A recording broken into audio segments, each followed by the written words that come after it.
Now, I'm a Pokemon enthusiast just like everyone else who buys this game and DLC, only to claim they hate it and continues to play it for months even after they've completed everything. But we're not here to talk about the negative things, like performance,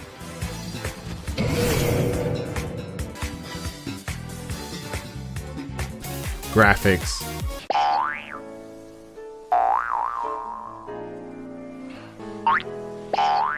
and whatever other bugs were in the game. Got a rabbit in your pocket, or you just happen to see me? We're going to focus on what really matters in the DLC, and that's gambling. Otherwise known as the item printer. The item printer was by far one of the best additions to the game, as you can put in Pokemon materials and it spits out random items. Now the best items by far are the Pokeballs you can get from this, which is what makes it so addicting to keep going. But in all seriousness, I had a lot of fun with the DLC.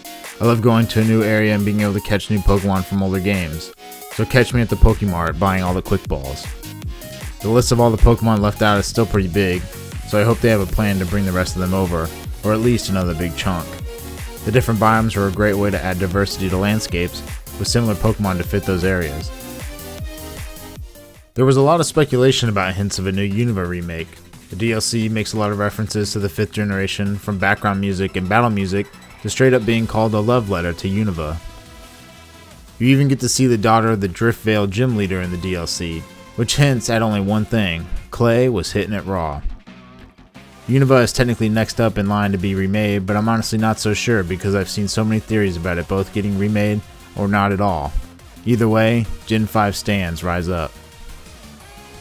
The difficulty is there in the DLC. It's hard to find balance of not bringing in your level 100 team just to sweep everything, but even with a couple level 100s, I still found myself losing quite a bit to Elite 4 trainers.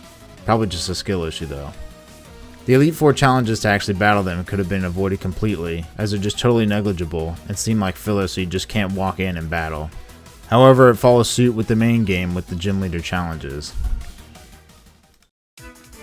The coolest part of the DLC is all the legendaries and starter mons that are available to catch. On the other hand, the worst part of the DLC was having to do the same 5 quests, and I use that word very loosely, to actually be able to catch them. Take a picture of a swimming Pokemon, battle 10 Pokemon, travel 500 meters. None of these quests were actually difficult, and with zero variability, it made grinding for the coolest Pokemon in the game tedious and unbearable to say the least. It takes 3,000 points to access the starters of just one biome, meaning you have to do that 4 times in a total of 12,000 points. When quests only give you 10 and 20 points, you can see how time consuming this can be. This can be supplemented with group quests to give you hundreds of points, but those aren't available for all players. I can understand making the player jump through some hoops to achieve these Pokemon, but I just wish there was a little bit more effort and creativity to these tasks.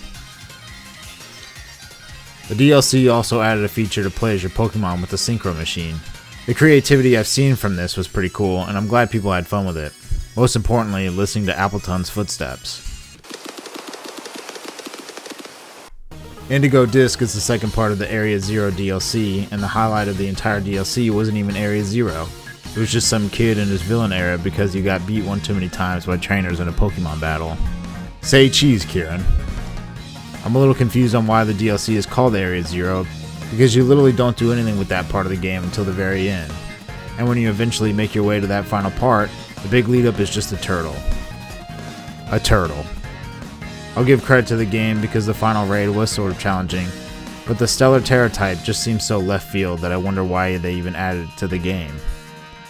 I'll be interested to see how or if they allow it to be used in the VGC, but I'm sure it'll make for some interesting strategies.